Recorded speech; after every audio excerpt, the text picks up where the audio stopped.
వరుదిని ఏకాదశి వ్రత కథ. పద్మపురాణంలో యుధిష్ఠిరుడు శ్రీకృష్ణుడితో ఇలా అన్నాడు. ప్రభు, చైత్రమాసంలోని శుక్లపక్షంలో వచ్చే కామదా ఏకాదశిని మీరు చాలా చక్కగా మరియు సరళంగా నాకు వివరించారు. ఓ ప్రభు, పుట్టిన మరియు జీవించి ఉన్న 4 రకాల జీవులను సృష్టించి పోషించేది మరియు నాశనం చేసేది నీవే. ఇప్పుడు చైత్రమాసంలో వచ్చే తదుపరి కృష్ణపక్ష ఏకాదశి గురించి ఉపదేశించమని కోరుతున్నాను. ఈ ఏకాదశి పేరు ఏమిటి? దాని కథ ఏమిటి? ఈ వ్రతం పాటించడం వల్ల ఎలాంటి ఫలితాలు వస్తాయి? ప్రతిదీ క్రమపద్ధతిలో వివరించండి. దీనికి శ్రీకృష్ణుడు ఇలా అన్నాడు. ఓ రాజా, చైత్రమాసంలోని కృష్ణపక్షంలో వచ్చే ఏకాదశి తిథిని వరుదిని ఏకాదశి అంటారు. ఈ వరుదిని ఏకాదశి వ్రతం అదృష్టాన్ని కలిగించి సర్వపాపాలను నశింపచేసి అంతఃకాలంలో ముక్తిని ప్రసాదిస్తుంది. ఇప్పుడు నేను ఈ వరుదిని ఏకాదశి వ్రత కథ గురించి చెప్పబోతున్నాను. శ్రద్ధగా విను. పూర్వకాలంలో నర్మదా నది ఒడ్డున మాందాత అనే రాజు పరిపాలించేవాడు. ఆ రాజు చాలా తపస్వి, దానశీలి అని చెబుతారు. ఒకప్పుడు ఆ రాజు అడవి మధ్యలో తపస్సులో మునిగి ఉన్నాడు. కొంతసేపటికి ఒక అడవి ఎలుగుబంటి అక్కడికి వచ్చి తపస్సులో మునిగి ఉన్న రాజు కాలును అమలడం ప్రారంభించింది. కొంత సమయం తర్వాత ఎలుగుబంటి రాజు కాలును నమిలి అతన్ని అడవిలోకి లాగింది. ఎలుగుబంటి రాజును లాగుతున్నప్పుడు ఆ సమయంలో రాజు చాలా భయాందోళనకు గురయ్యాడు.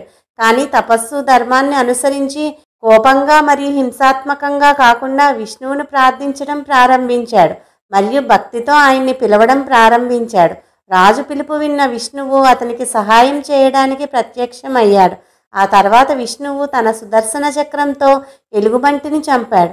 కానీ అప్పటికి ఎలుగుబంటి రాజు మొత్తం కాలును తినేసింది. రాజు మాందాత కాలుపోయినందుకు దుఃఖిస్తున్నాడు.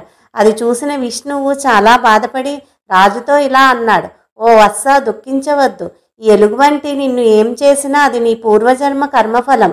ఇది సమసిపోవడానికి నీవు మధురకు వెళ్ళి నా వరాహ అవతారాన్ని పూజించి వరుదిని ఏకాదశి వ్రతం పాటించమని చెప్పి వరుదిని ఏకాదశి వ్రత ప్రభావంతో నీ పాపములన్నీ నశించి తిరిగి అన్నిటినీ పొందగలవు అని ఆశీర్వదించాడు. శ్రీ మహావిష్ణువు ఆదేశానుసారం మాందాతరాజు మధురా నగరానికి వెళ్ళి వరుదిని ఏకాదశిని పూర్తి భక్తితో ఆచరించాడు. ఈ ఏకాదశి వ్రత ప్రభావం వల్ల రాజుగారి శరీరం మళ్ళీ దృఢంగా మారి ఈ వరుదిని ఏకాదశి నాడు ఉపవాసం ఉండడం వల్ల రాజుకు స్వర్గప్రాప్తి కలిగింది. అందువల్ల భయంతో బాధపడుతున్న ఎవరైనా తప్పనిసరిగా వరుదిని ఏకాదశి వ్రతాన్ని ఆచరించిన భయాలు అన్నీ తొలగిపోయి సర్వశుభాలు పొందుతారు. భవిష్యోత్తర పురాణంలో కూడా వరుదిని ఏకాదశి వ్రతం గురించి వివరించబడింది. చైత్రమాసం కృష్ణపక్షంలో వచ్చే వరుదిని ఏకాదశి మహిమ శ్రీకృష్ణ ధర్మరాజు సంవాదంగా భవిష్యోత్తర పురాణంలో వర్ణించబడింది. ఒకసారి ధర్మరాజు శ్రీకృష్ణ భగవానునికి నమస్కరించి, వాసుదేవ, చైత్రమాసం కృష్ణపక్షంలో వచ్చే ఏకాదశి గురించి దాని నామ మహిమలను గురించి నాకు వివరించవలసింది అని అన్నాడు. దానికి శ్రీకృష్ణుడు సమాధానమిస్తూ ఇలా అన్నాడు. రాజా, ఈ ఏకాదశి పేరు వరుదిని ఏకాదశి. ఇది ఇహపరాలలో మనిషికి పరమ సౌభాగ్యాన్ని ప్రసాదిస్తుంది. ఈ ఏకాదశి వ్రతపాలనం ద్వారా మనిషి నిరంతర సుఖాన్ని పొందుతాడు. తన పాపం నశించగా అతడు అత్యంత సౌభాగ్యవంతుడు అవుతాడు. ఈ వ్రతపాలనచే అభాగ్యురాలైన సతీ భాగ్యవంతురాలు అవుతుంది. పురుషుడు ఇహపరాలలో సుఖ సమృద్ధులు పొందుతాడు. వారు జన్మమృత్యువుల వలయం నుండి బయటపడతారు. సమస్త పాపం నశించగా వారు భగవద్భక్తిని పొందుతారు. మాందాత ఈ ఏకాదశి వ్రతపాలన ద్వారానే ముక్తుడయ్యాడు. దుందుమారిని వంటి ఎందరో రాజులు ఈ వ్రతపాలన ద్వారా మోక్షాన్ని పొందారు. వరుదిని ఏకాదశి వ్రతాన్ని ఆచరించడం వల్ల మనిషి 10,000 సంవత్సరాల తపఫలాన్ని పొందగలుగుతాడు. కురుక్షేత్రంలో సూర్యగ్రహణ సమయంలో 40 కిలోల బంగారాన్ని దానం చేస్తే వచ్చే పుణ్యఫలం కేవలం ఆ వరుదిని ఏకాదశి వ్రతపాలనం ద్వారా మనిషి సాధించగలుగుతాడు. ఓ రాజోత్తమ, అశ్వదానం కన్నను గజదానం శ్రేష్టమైనది. భూదానం గజదానం కన్నను శ్రేష్టమైనది. తిలాదానం భూదానం కన్నను శ్రేష్టం. సువర్ణదానం తిలాదానం కన్నను, అన్నదానం సువర్ణదానం కన్నను శ్రేష్టములైనవి. నిజానికి అన్నదానం కంటే శ్రేష్టమైన దానం ఇంకొకటి లేనే లేదు.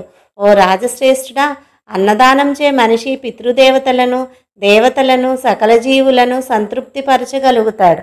కన్యాదానం అన్నదానంతో సమానమని పండితులు చెబుతారు.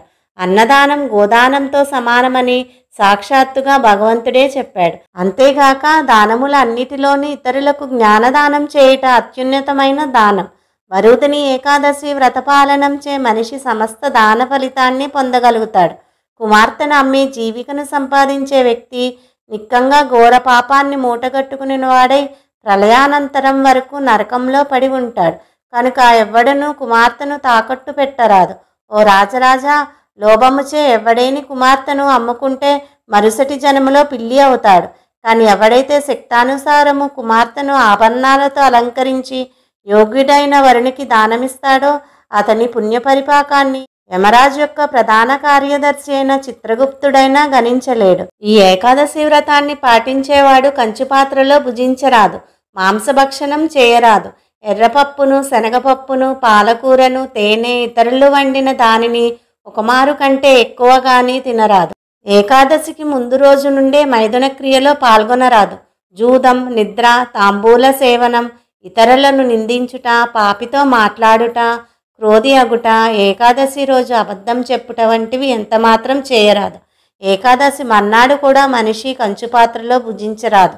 మాంసభక్షణం, ఎర్రపప్పు వంటివి తినరాదు. తేనెను త్రాగరాదు. అసత్య భాషణం, వ్యాయామం, కష్టించి పనిచేయడం, 2 పూటల భోజనం, మైథున సంభోగం, గుండు గీసుకునుట లేదా గడ్డం చేసుకొనుట, శరీరానికి తైలమర్దనం చేయరాదు. ఏకాదశి వ్రతభంగానికి దారితీసే ఈ నిషేధాలను జాగరూకతతో పాటించాలి. ఇతర నిషేధాలను ఈ 3 రోజులే కాకుండా ఎప్పటికీ పాటించాలి.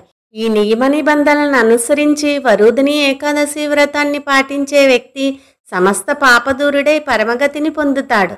ఈ ఏకాదశి రోజున మేల్కొని ఉండి జనార్దనుని సేవించేవాడు సమస్త పాపదూరుడై జీవిత చర్మ లక్ష్యాన్ని సాధిస్తాడు. ఈ ఏకాదశి మహిమను వినినవాడు, చదివినవాడు 1000 గోవుల దాన ఫలితాన్ని నిక్కంగా పొందుతాడు. పాపముక్తుడై అతడు విష్ణుపదాన్ని చేరుకుంటాడు అని వివరించాడు.